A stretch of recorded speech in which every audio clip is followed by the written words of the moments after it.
భారతదేశ ప్రజలు ఎంతో కాలంగా ఆసక్తిగా ఎదురుచూస్తున్న బుల్లెట్ ట్రైన్ ప్రాజెక్టుపై కేంద్ర ప్రభుత్వం ఒక కీలక ప్రకటన చేసింది.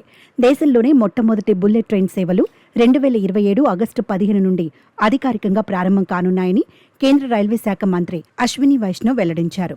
అత్యంత ప్రతిష్టాత్మకమైన ముంబై అహ్మదాబాద్ హైస్పీడ్ రైల్ కారిడార్లో భాగంగా మొదటగా సూరత్ బిలిమోరా మధ్య ఈ తొలి సర్వీసును నడపనున్నారు. మొత్తం 508 కిలోమీటర్ల పొడవైన ఈ కారిడార్ పనులు ఇప్పటికే దాదాపు 80% పూర్తయ్యాయని, దేశంలోని 2 ప్రధాన ఆర్థిక రాజధానుల మధ్య ప్రయాణ సమయాన్ని తగ్గించడంతో పాటు ఈ ప్రాంతంలో ఆర్థిక వృద్ధిని ఇది ఎంతగానో ప్రోత్సహిస్తుందని మంత్రి స్పష్టం చేశారు.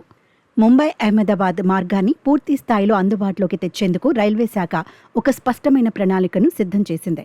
సూరత్ బిల్మోరా సెక్షన్ ప్రారంభమైన తర్వాత మిగిలిన మార్గాలైన వాపి సూరత్, వాపి అహ్మదాబాద్, అహ్మదాబాద్ తానే మరియు చివరిగా పూర్తి స్థాయిలో అహ్మదాబాద్ ముంబై కారిడార్ను దశల వారీగా ప్రజలకు అందుబాటులోకి తీసుకురానున్నారు.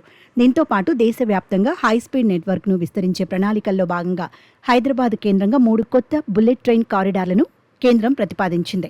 పూణే హైదరాబాద్, హైదరాబాద్ చెన్నై, హైదరాబాద్ బెంగళూరు మార్గాలతో పాటు హైదరాబాద్ ముంబై మధ్య కూడా మరో హైస్పీడ్ రైల్ మార్గాన్ని ఏర్పాటు చేయనున్నారు.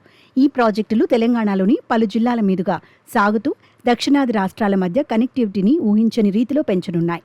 బుల్లెట్ రైళ్లతో పాటు దేశంలోని సాధారణ రైల్వే మౌలిక సదుపాయాలను పూర్తిగా మార్చేందుకు కేంద్ర ప్రభుత్వం నవ్ నిర్మాణ్ అనే భారీ కార్యక్రమాన్ని చేపట్టింది. ఈ పథకం కింద దేశవ్యాప్తంగా ఉన్న 261 రైల్వే స్టేషన్లను అత్యంత ఆధునిక అంతర్జాతీయ స్థాయి సౌకర్యాలతో అప్గ్రేడ్ చేస్తున్నారు. ముఖ్యంగా తెలంగాణ రాష్ట్ర రాజధాని అయిన హైదరాబాద్లోని కీలక స్టేషన్ల రూపురేఖలను మార్చేందుకు కేంద్రం ప్రాధాన్యతనిచ్చింది. ఇందులో భాగంగా ప్రయాణికులకు మేలైన వసతులు కల్పించేలా సికింద్రాబాద్, బేగంపేట్, హైటెక్ సిటీ రైల్వే స్టేషన్లను ఈ ప్రతిష్టాత్మక నవ్ నిర్మాణ్ ప్రాజెక్టు కింద ఎంపిక చేసి శరవేగంగా ఆధునికీకరిస్తున్నట్లు మంత్రి అశ్విని వైష్ణవ్ వివరించారు.